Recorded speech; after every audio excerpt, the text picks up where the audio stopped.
Jagradav. Jai Masters. If you want to grow, call it personally, spiritually, anything you want to call it, you have to come to grips with your mind. If you don't come into harmony, into grips, into reality with your mind, nothing's going to happen. What is the mind? You're to look at the mind like an appliance. It's like saying, what is a vacuum cleaner? What is a blender? What is a heater? They're appliances. They do things. Well, what does a vacuum cleaner do? It vacuums. What does a blender do? It blends. What does a mind do? What does the appliance of mind do? It creates thoughts. There are mountains in the universe, there are oceans in the universe, there are planets in the universe, and there's this thing called mind in the universe. The mountains have nothing to do with you. The ocean has nothing to do with you. You didn't make it. It's just something that's there. The mind has nothing to do with you. It has no more to do with you than Mount Everest or than the Atlantic Ocean. It's a thing in the universe. And what does it do? It creates thoughts. It creates thoughts. It is a thought-creating machine. That's what it is. So what's so difficult about that? Nothing. There's nothing difficult about it, unless you care what thoughts it creates. That's all. What does the mountain have to do with you? Nothing, unless you're uptight about it. If you don't like that there's a mountain, or you like it so much that you have to live at the foot of Mount Everest, and you can't go anywhere, so you can't get married, you can't do anything because you're kind of mountain fixated. Or if you don't like Mount Everest a really lot, then you can't live in Florida because it's close to Mount Everest. Well, not as close as if you're in Nepal, but it's close. Well, you can't live on Mars. It's close compared to Andromeda Galaxy. You can do anything you want with this stuff. The point is, if you're willing to say Mount Everest exists, it has nothing to do with me, it's just one of the things in the universe that exists, that's fine with me, then it doesn't run your life. It's just a thing that's there. That is how you have to get about mind. I'm seriously talking to you about what is necessary in order to grow spiritually.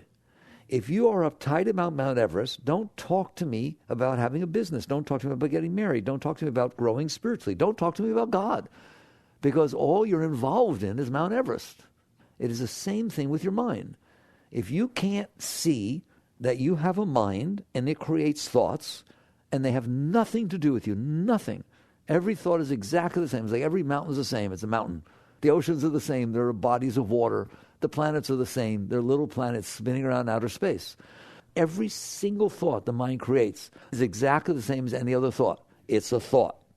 That's all. Everything the vacuum cleaner vacuums up is something the vacuum cleaner vacuumed up. Everything you blend in your blender is something you blend in your blender, unless you make it different. Every single thought your mind creates is a thought your mind creates. Now, we have trouble with that. Why? That's really funny. Because if your mind says, I don't like her, I don't like what she said, I don't like her, to you that's important. That actually means something to you. You think that's different than Mount Everest. You think that's different than a bug outside. You think it's different than something in the universe. It is a thought in the universe, isn't it? It's a thought that you didn't create that thought. There's not one of you that decided what you like. Your mind told you what you like. If you have a choice and all of a sudden there's something there and you don't know if you like it or not and you get to choose, I highly advise liking it. Have you noticed what happens when you like things? You like them. You're happy. It makes you feel good. Have you noticed what happens when you don't like things? You're depressed, you're sad, you're uptight. So if you had a choice between liking and not liking, just like it and enjoy your life. But you don't get to choose. Why? Because there is a thought that gets created in your mind, like any other thought, is a thought gets created in your mind, and spontaneously it says, I don't like him. No, I don't like him. I couldn't get along. I don't like him. Or, oh, I like her. I hope she likes me. Those are thoughts. That's not you. Those are thoughts being created in your mind. I'm going to explain to you in a minute why your mind says what it says. And it is not because you decided to say that. You do have the ability to make your mind say what you want. Do you know that? Every one of you have the ability to create whatever thought you want. Right now, I want your mind inside to say hello over and over again. Is it doing it? Yeah. You made it do that. It didn't do that of its own volition. You made it do that. Now make it say goodbye over and over. Now, hello, then goodbye. Alternate. The point is, you can make your mind say what you want. You don't. When you're in the shower, you're not making your mind go all over the place. When you're driving your car, you're not making your mind go all over the place. When you're sitting there talking to somebody and they're saying things to you, I want you to watch your mind, because I'm telling you right now, you are not listening to that person. Your mind is saying things about what that person's saying. Yeah, I agree with that. No, I don't think so. No, he's not right about that. I read something the other day. Watch it. You're not listening. You're listening to what your mind is saying. You're not making your mind say that. That's not like hello, goodbye. Your mind is doing it by itself. Can I get that far with you? Have you noticed your mind creates thoughts by itself? It's on autopilot.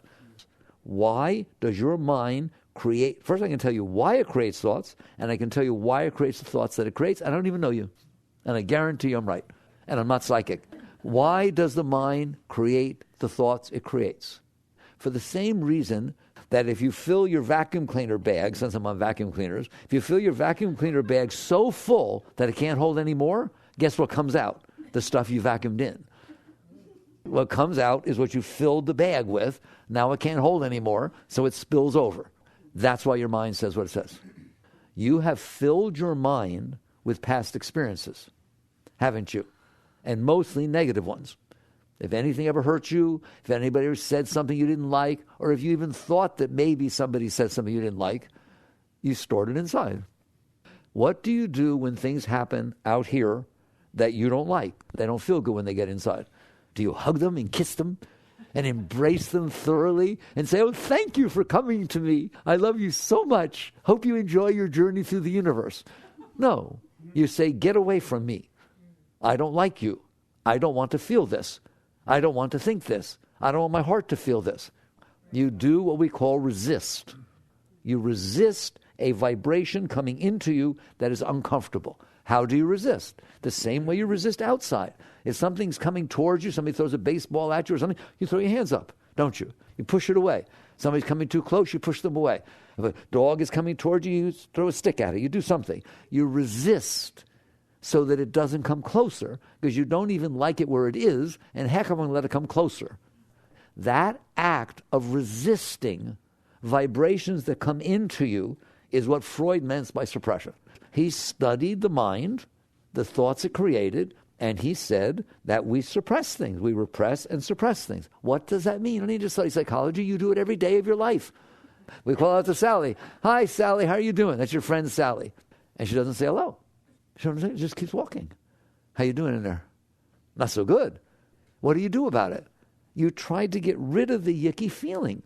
You either try to go out there and run after Sally. Sally, didn't you hear me? Or you sit there and try to reason why Sally didn't. Oh, she probably didn't hear me. Or, well, was she in a mood about, wait, the next time I won't talk to her either. So you do something to make it more comfortable inside, because you're not comfortable with what came in. Are you guilty or not? When you do that, you are resisting the experience that happened to you. You don't know why Sally didn't say hello. All you know is it's not comfortable. So it comes in, you're not comfortable with it, so you push it away because you don't want to experience it. And if you don't want to have that experience, you're not going to have it, because you have hands inside. It's called the hands of will, and you can push things around in there, can't you? And when you push them around in there, they stay in there.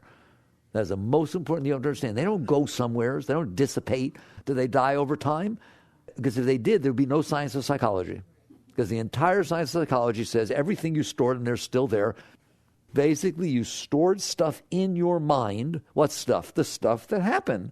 You don't store the white lines in there when you drive by them. You don't store every tree. You don't store every person you walk by, every car that drives by you. You store the stuff that bothers you. And by the way, positive things bother you too. What do you mean? You see somebody, they walk up to you and they tell you, I love you. Oh my God, I've never met anyone like you. You're the most amazing. You walk on water to me. And I got to go now. I'll see you later. Whoa, that bothered you. What do you mean it bothered? You're not the same as you were before it got said. You got weird. You got weird in there, didn't you? And guess what? You want to hear it again, don't you? It bothers you that it's not being said some more. And you know what else bothered you? If you see him walk over there and say it to somebody else the minute he said it to you. Oh my God, you're so beautiful. When something comes into you that disturbs the peace, and negative things do it, and very positive things do it, they don't leave you as they found you, as the Gita says. The world of sense pours in and leaves him as it found him. When Krishna is describing a high being, those things didn't flow in and leave you as they found you, did they? No, they created disturbance inside.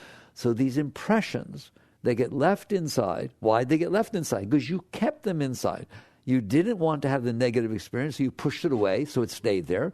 You didn't want to let go of the positive experience, so you did what Buddhists call clinging, and you held on to it so you could think about it again and feel it again. Like, I know people have trouble when I have with a positive experience. Let me go to the extreme. You went on a vacation to Hawaii. It was the most amazing thing you ever had. And unfortunately, you brought your camera with you. And you just took pictures after pictures after pictures after pictures, and it was unbelievable. And you came back like anybody else. You put them in an album. It says Hawaii on it, and you sat there and you showed it to your friends. Perfectly reasonable. You're doing about your business. Why are you doing that?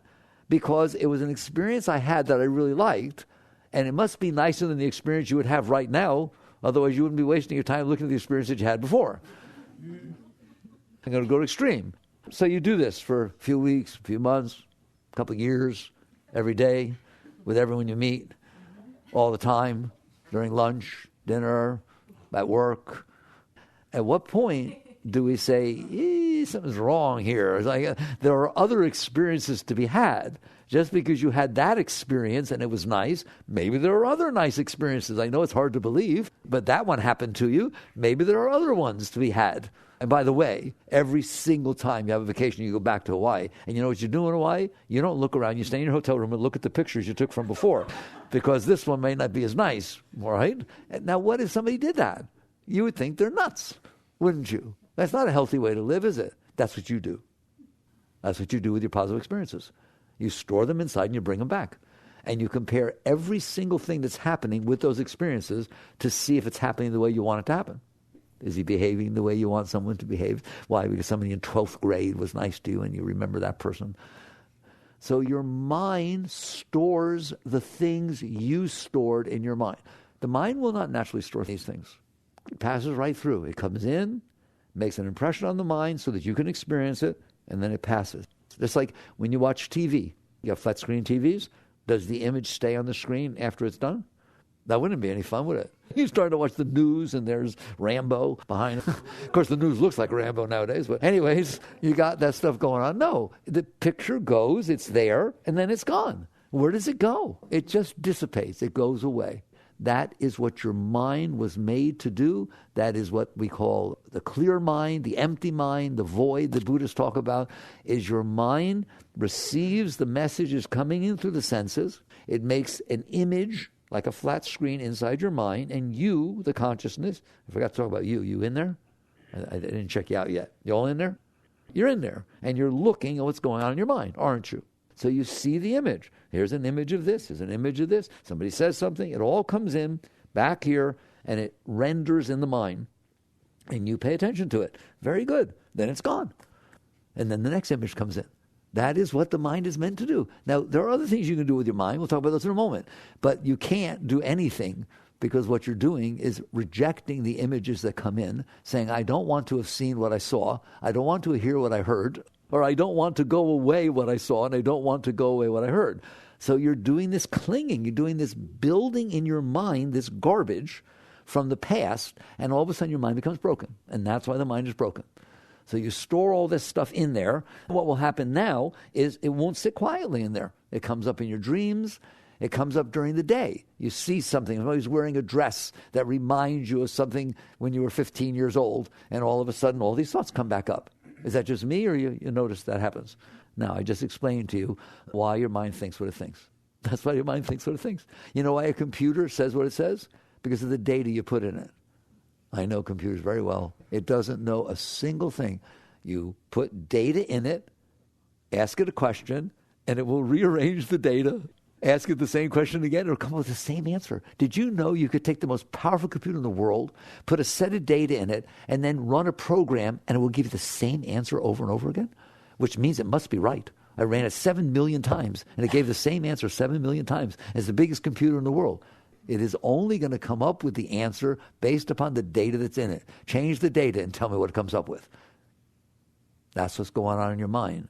Every one of you has stored different data because you've had different experiences and you reacted to those experiences differently. So you ended up storing these things. In yoga, we call these things you stored samskaras.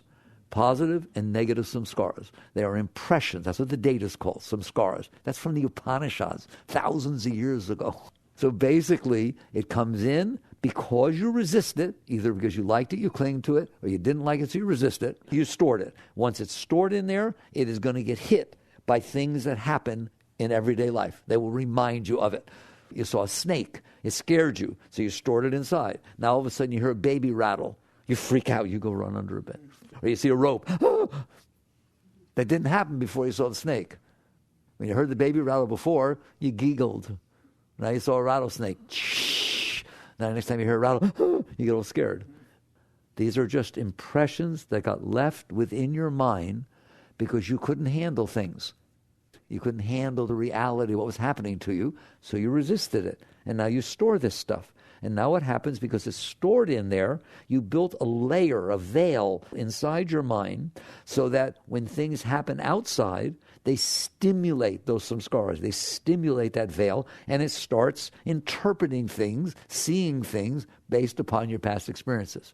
So if your blankie was taken away when you were too young and it was blue, you either hate blue or love it. But I'm telling you, you ain't neutral because you have an impression. And when things happen, it will bring that back up. Colors do that. Sounds do that. Can you have a smell? You ever walk into a kitchen and smell something and all of a sudden your heart melts because it was like when you were 5, mommy was baking, that sort of thing? Pay attention to what's happening. There's not stuff you have to learn. This is stuff you are. You live in here every minute. So you have these stored impressions, and now the world unfolds around you. It stimulates them different for every one of us because we store different things. That's why I have different personalities. And the mind creates thoughts such as, I like it, I don't like it, I don't want to be here anymore. I liked my major when I set it up, but now I don't really feel comfortable with it because you got a B and you wanted all A's, right? Like you had experiences, didn't you? They left impressions. If they were negative impressions, I guarantee you they caused negative reactions in the future. If they were positive impressions, like you dated someone in 10th grade named Ben, and he was amazingly neat, all right? And then he moved before you ever had an argument or anything. You're now 30 years later, and somebody tries to fix you up with somebody, and you're tired of it, and he says, what's his name? Ben. Okay. And don't kid yourself. Oh my God, it's not the same Ben. It is to you. It had an impression. Does everybody see? I'm not exaggerating. I'm just using silly little examples. Those run your life if you're not careful. They are completely meaningless things. I'm serious. They are things that were happening on the planet Earth, and you happened to be standing there when they happened. If you looked to the left, you wouldn't have had them. They still would be going on. I know this is tough for you, but you got to look at this. Everything's going on everywhere, isn't it? Every single place in the universe, there's something going on. There's no one thing more important than another. It's just that's what's going on there. But you're only standing in one spot. So it's not special what you saw. It's just what you saw. So the universe is unfolding. You're not creating it. It's just unfolding. That's what it does. And you're standing in a given spot. The stuff comes in, and then you do this weird thing of resist or cling to most of it, to a lot of it. Well, not really. Most of it passes by. You know that. 99.9% of everything that ever came in through your senses is not there anymore. It just went right through. All the cars you saw, all the lines, everything I told you, right? But the stuff that created a vibration you weren't comfortable with, you stored. So now what you have is a bunch of stuff stored inside, and that's why we have trouble living. That's not because of life. Not because of this amazing life you have where all these things are happening on the planet Earth and you get to see one. That's not the problem. The problem is over the course of your life, you've stored a lot of junk in there, haven't you? You got hurt lots of times, still in there, isn't it? And now because you stored this stuff in there, most of it negative. Why? Can I do that? I don't usually stop there. Do you want to know why most of what you have in there is negative? When I say most, I mean like 95%. Well, why? Why would it be? We all have these experiences. Why are most of them negative? They're not. Most of them are not negative. They're just experiences. You had past experiences. Some of them were not nice. Some of them were pleasant. Fine. There you go. So now what you did is develop in your mind, I said there's things you do with your mind. One is experiencing, and the other is this thing called analyzing. It's a computer. You looked at those experiences that you had that were nice, and the ones that were not nice, and over time you built this model, your concept of what you want to be happening. Does anybody have one of those? You have an entire model of how people should treat you, who should stand how close to who, every single thing, what the weather should be tomorrow because you're going camping. Your mind makes up a reality, an alternate reality about now, even about the past. It makes up what should have happened and what shouldn't have happened. That was wrong. That shouldn't have happened. I guarantee if you studied what happened, you would find out that all the forces of creation made it happen. That every single thing that ever happened before in creation all came together, and that the moment that unfolded was the exact perfect result of all the forces that made it be. Okay? All right, but you don't look at it that way, do you? You look at very egotistical, do I like it or not? So what happens is you build this model of how you want things to be. I don't have to lecture you, you know you have that. Well, what is the probability that the world unfolding in front of you is going to match the model you made up? Why would it? The world belongs to itself. It belongs to the forces of physics and chemistry and psychology and the things that make things be the way they are. You just made this thing up based on your past experiences. So because you made up how you want it to be, and because it won't be that way almost all the time, that's why you have more negative experiences. You're basically sitting there saying, if it's not the way I want, it's negative. It is negative because it is not matching what you want, and you consider that a negative experience, and of course it's not going to match what you want. The more you want it a certain way, and the more it's not that way, the more negative it looks. That's why it seems life is a mess. That's why it seems that nothing's ever the way it's supposed to be. So you basically start collecting all these negative samskaras and all this stuff, and then what happens is the world hits it, it comes back up, and you try to live in there, and it's a mess. All right, so I said to you that the mind creates thoughts. Now you know why. That's why the mind creates thoughts, because you got stuff in there, and it's trying to release it, and the world unfolding reminds you of things. When you dream, where do your dreams come from? They come from that stuff. You can sometimes have an inspired dream, very rarely, but otherwise it's just what we call they say, Freud says, your subconscious. What is your subconscious? Where you stored this stuff. It's like, where's your basement? Down there, all right? When you push this stuff away, it is stored in the mind. What is the subconscious? There's no subconscious. There's a mind.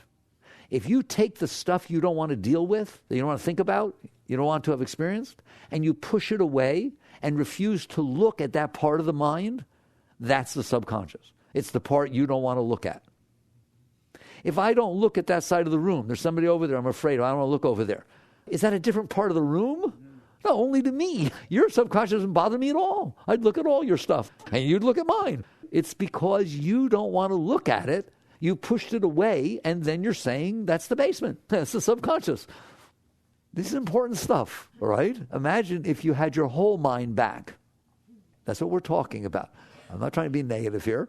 You have to understand why you got caught.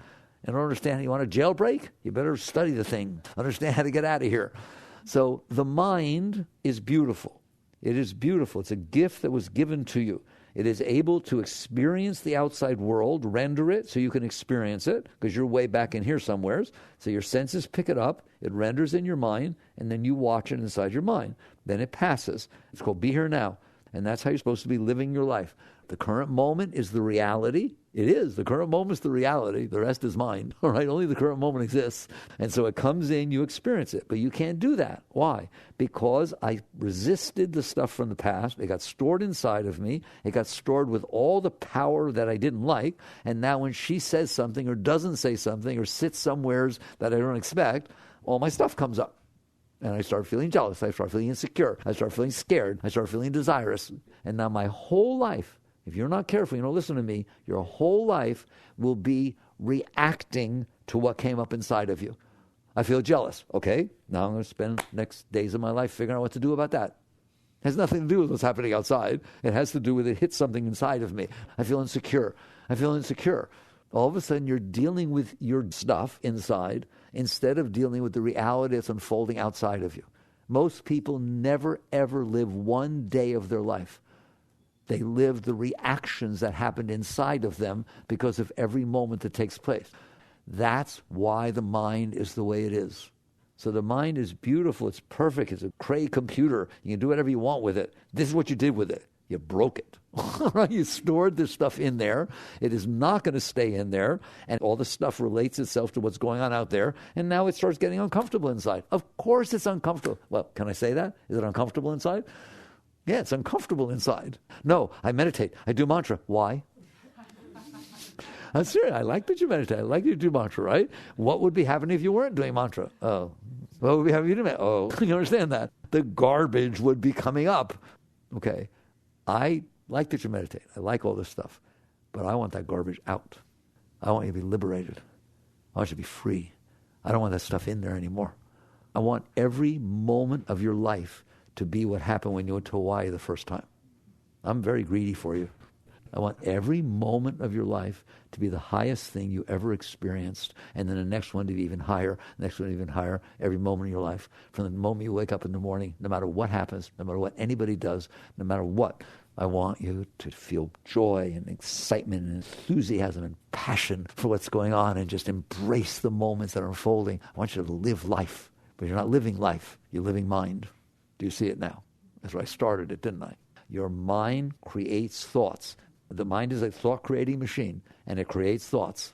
Now you understand why it creates the thoughts it does. And every one of you creates different thoughts. If somebody tells you, oh, I think of it just the way you do, there's not a chance in the world that anybody thinks the same thoughts that you do.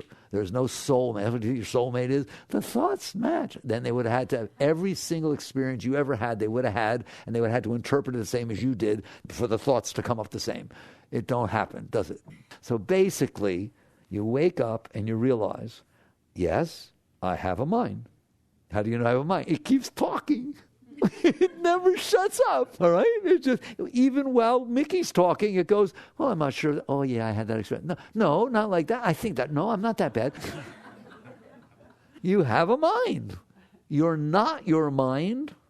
How do you know you're not your mind? Because you noticed the mind saying it. You are the one that laughed because you noticed, yep, it's doing that. How do you know? That's the deepest question I always ask people when they ask me, how do you grow? How do you go through jealousy? How do you go through loss? How do you go through anything? How do you know that you're jealous? How do you know that you're going through, a sense of loss because somebody died? How do you know? And the answer is because I'm in here and I see what's going on in here. You who's in there, that's what it's all about. It is not about your mind. It is not about what thoughts you're having. It's not about positive and negative. It's not about that stuff. It's about the fact that you're a conscious being in there, aren't you? You live in there. That's your house.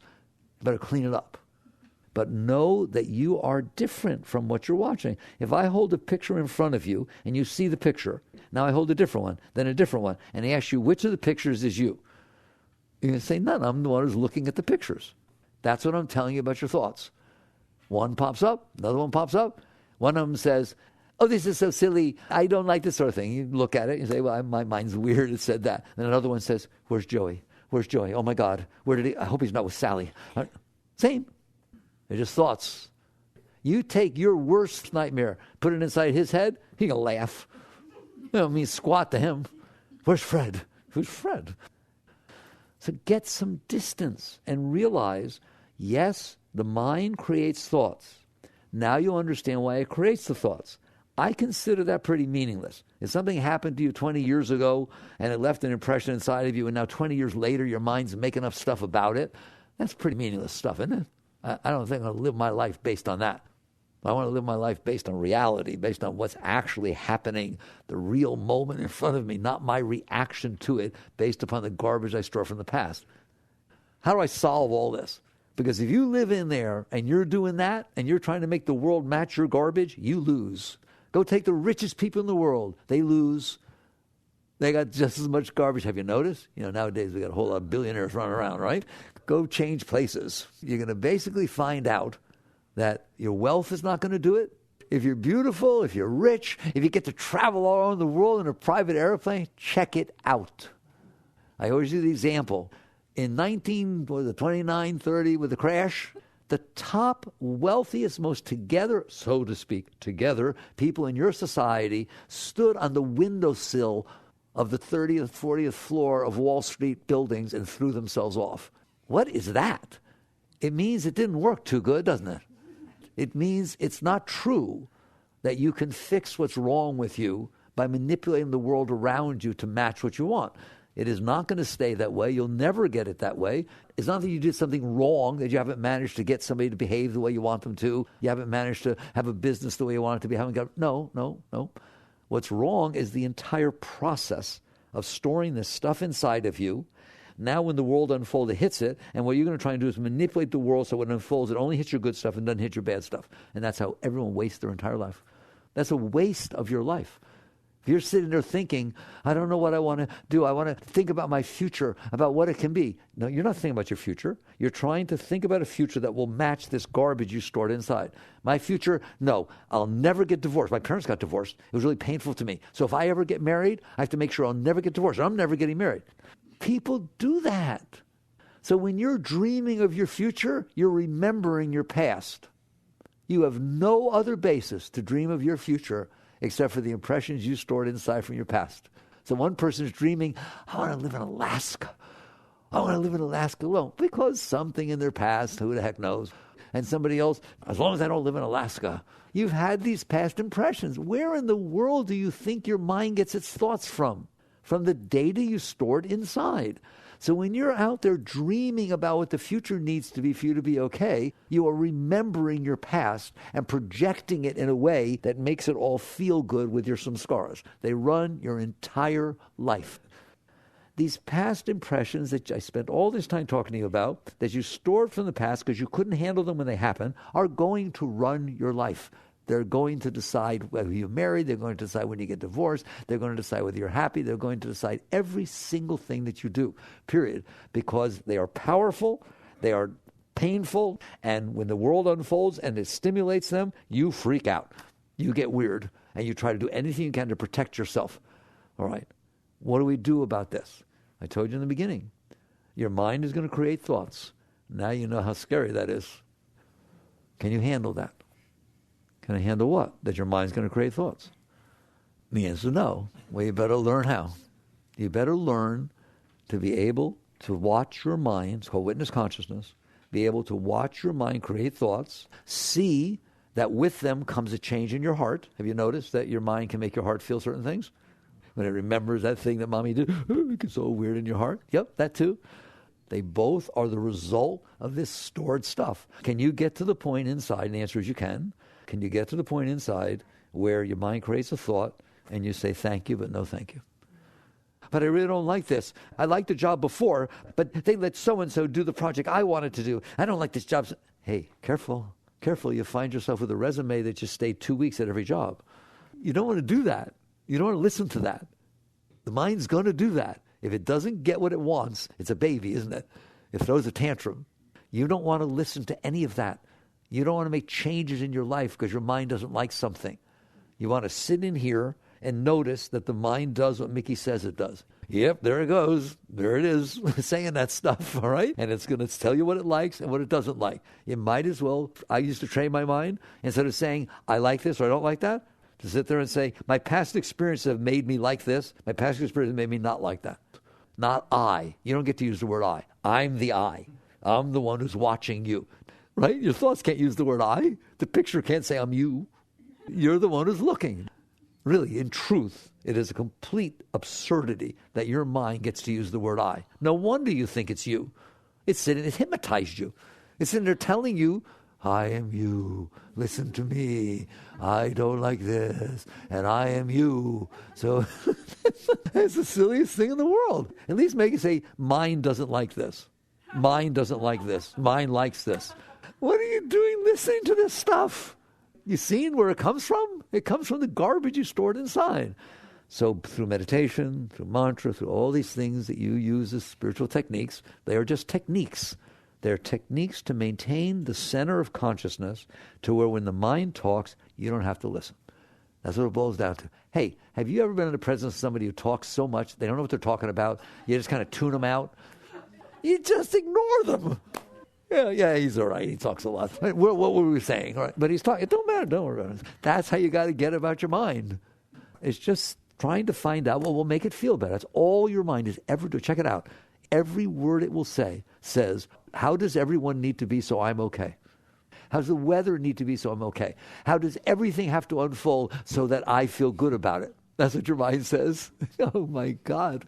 So what do? You learn to not listen to your mind. You learn to relax through it. That's what I teach. When the mind talks, you relax. Don't suppress it. Don't fight with it. But if I don't fight with it, won't the bad stuff come back up? Yes. Yes, it will. But I thought spiritual was supposed to be lovey-dovey and lights and pretty rainbows. In the end, but not in between. It's kind of like you're strung out on heroin. And I'm sitting there telling you, you lost your wife, you lost your kids, you don't have a job, look at you, your health is gone, everything like that. I'm telling you how nice it can be if you get off the drug. You can be a normal person, you're smart, you can get a job, you can get your family back together. So they say, oh, if I decide to stop doing the heroin, I get to have all that? In the end. But in between, there's this thing called withdrawal. And it's not so comfortable. That's the biggest part people miss in spirituality. You want out, you let this stuff go. And I'm telling you, it has to pass in front of you. You don't have to get into it. You don't have to get involved in it. You don't have to run around and apologize to everybody you ever hurt for your entire life. What you have to do is be comfortable letting it go. So it has to come back up. Get ready. Breathe. It has to come back up. And you have to be okay that it came back up. You don't have to go look for it. Don't worry, it'll find you. Every moment of your life, something's going to hit your stuff. Every moment of your life, something's going to hit your stuff, isn't it? Not all big, but little things. Little tiny thing. You walk out there. Where are my shoes? Oh my God, somebody took my shoes. Oh, there they are. I'm serious. Every thought the mind creates. That's weird. You got all scared. Somebody took my shoes. What? Started doing this garbage inside, didn't it? Let go. Just learn. That's what meditation is about, mantra is about, all the techniques are about. Relax and release. Relax and release. When you do asanas, yoga asanas, they teach you to relax and release. What are you supposed to do if it gets tense and you're doing an asana? Relax through it. That's how you deal with your mind. You relax through it. It wants to sit there and say, oh my God, somebody took my shoes. Sit down, boy.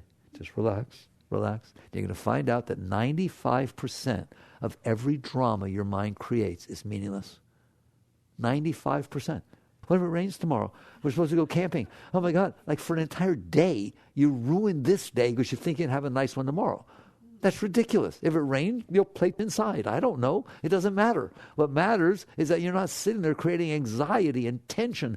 You just relax through it. You relax through it. Don't blame your mind for doing what it does. You're the reason it does it. You're the one who stored that stuff in there. Your mind is broken because you stored that stuff in there. And now all the anxiety comes up, all the stuff comes up. Are you willing to realize that your thoughts are not worth listening to? Not those thoughts. You can, 2 plus 2 is nice.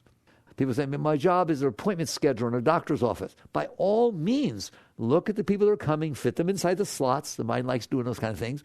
The analytical mind is beautiful. It's brilliant. You've done great things with your mind. You took metals out of the ground and built a rocket ship and got in and flew to the moon. You did that. Your human mind did that. You've done phenomenal things with your mind. But this stuff you're doing with your mind, and we call that the personal mind, where it's just all caught up in what I want and what I don't want, all based upon your past experiences. It's garbage. So you relax your way through it. The mind talks, you relax. Relax, relax, just relax. And then pay attention to what's unfolding in front of you, instead of paying attention to what's unfolding inside of you. Because what's unfolding inside of you is a reaction to your past. What's unfolding inside of you, your heart and your mind, the personal mind and the personal heart, not the spiritual heart or the spiritual mind. I'm making a distinction. But the personal mind and the personal heart are just reactions to the garbage you stored inside. You get scared, you get insecure, all that stuff. Relax through it. Relax through it. Don't fight with it. Relax through it. Lean away. You're in here. Pay attention. Relax and release. Now, once you're a little bit clearer, not reacting to this, look outside. And you're going to find out that when Sally didn't say hello, by the time you relax, she's gone. Okay, it's over. The fact that you handled it means you don't have to do anything about it. It doesn't matter. There's 7 billion people on the planet Earth that didn't say hello to you. And you're uptight about one. I have a picture on the wall over there when you walk in the back door over there, right? It's an 8 by 10. It's all black, but there's this tiny little dot. I want you to look at it, tiny little dot. It is a picture of the planet Earth from 2 million miles out. It's an actual photograph of home. Are you telling me that thing's spinning around empty space and you can't handle the fact that one of the 7 billion people on the planet didn't say hello to you? That's how you use your mind. That's using the analytical mind, the impersonal mind. So basically, I call this working with yourself.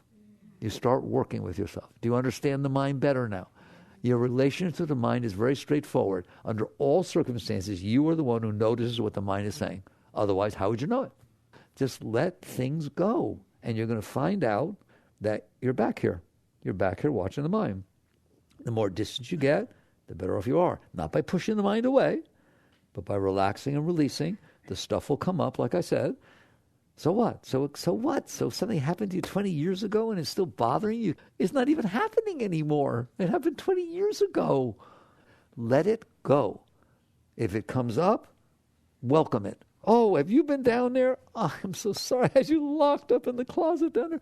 Welcome. Throw it a party. If it hurts, welcome. A master once said to me, that's the pain that ends all pain. The pain you feel, that stuff coming up, you want that pain. First of all, it can't hurt you. The thing's already over. Let it go. Learn to let go. And what's going to happen is a number of things. One, it'll become a lot easier to live in there. Why? Because you don't have all that garbage in there. All of a sudden, you see things for what they are. You see a thing for what it is, not for what it reminded you of. Then something else is going to happen. But I guarantee you, if you'll dare to do what I'm telling you, all of a sudden, you'll start to feel some joy inside. Like way more. You used to only feel it when you were in Hawaii on that one time. Now all of a sudden there's just this spontaneous sense of well-being that starts to well up inside of you. And it literally wells up. It literally flows up. It makes you smile.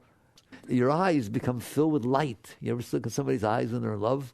Like, woo, like pools. That's this Shakti. That's this energy that got freed.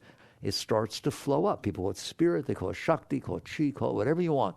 And it starts to come up inside of you, and it feeds you. It literally brings you joy. It brings you love. You no longer need anything to feel love. You feel love. You don't need anything to make you feel joy. You feel joy. If you're supposed to go out and sweep your porch, you can't wait to find the broom.